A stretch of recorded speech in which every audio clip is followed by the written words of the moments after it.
প্রথম আমাদের Housefull show গেছে, এটা আজকে সত্যি কথা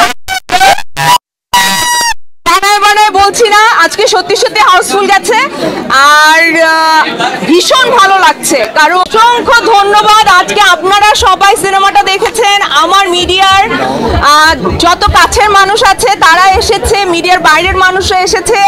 আজকে প্রথম আমাদের হাউসফুল শো গেছে, এটা আজকে সত্যি কথা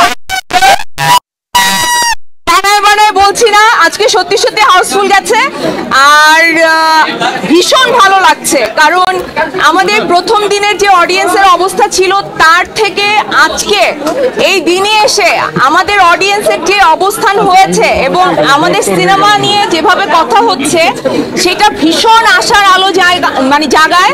এবং আমাদের পুরো টিমের পক্ষ থেকে আপনাদের সবাইকে ধন্যবাদ, যারা এসেছেন তাদেরকে ধন্যবাদ এবং যারা এখনো এই সিনেমাটা দেখেননি তাদের সবাইকে আমন্ত্রণ তারা হলে এসে সিনেমাটা দেখেন, যাতে আরো কিছুদিন হলে সিনেমাটা চলে। আসলে অনেক প্রশংসা করেছে, আমি খুব ভয় ছিলাম কারণ আর কি করতে পারবো, বাট আলটিমেটলি আমার বেশ কিছু ভালো চরিত্র করার সুযোগ হয়েছে। লীনা তারই মতো একটা চরিত্র, এবং চরিত্রকে সবাই পছন্দ করছে, স্পেশালি আমাদের ভিলেনকে সবাই ভালোবেসে ফেলছে। ভিলেন মানে এত সুন্দর একটা ভিলেন আসলে ইন্ট্রোডিউস হলো ইন্ডাস্ট্রিতে, খুব ভালো লাগছে। সবাই ভিলেনের অনেক প্রশংসা করেছে, আমাদের সবার প্রশংসা করেছে। এই তো জিনিস আমি বলতে চাই, এজাজের সাথে আমার সিনগুলো খুবই ক্রিটিক্যাল ছিল। আমি যদি এজাজকে বিশ্বাস করতে না পারতাম, আমি যদি ওর সাথে কমফোর্টেবল না হতাম, আমি সিনগুলো ঠিক করে করতে পারতাম না।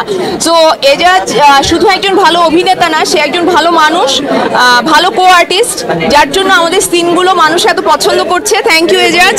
এবং ভীষণ ভালো লাগে, আমি এত বছর ধরে চিৎকার করছি যে নারী প্রধান গল্পে কাজ করতে চাই, নারী প্রধান গল্পে কাজ করতে চাই।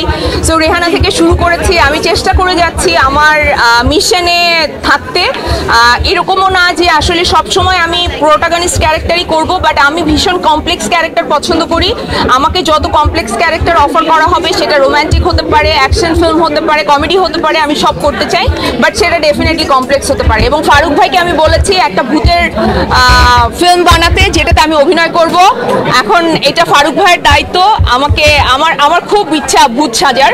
সো আমার ধারণা আমি এটা খুব ভালো করব। এখন ফারুক ভাইকে আমি এটা রিকোয়েস্ট করেছি আমি নিজে থেকে, যে ফারুক ভাই আপনি আমাকে নিয়ে কাজ করবেন।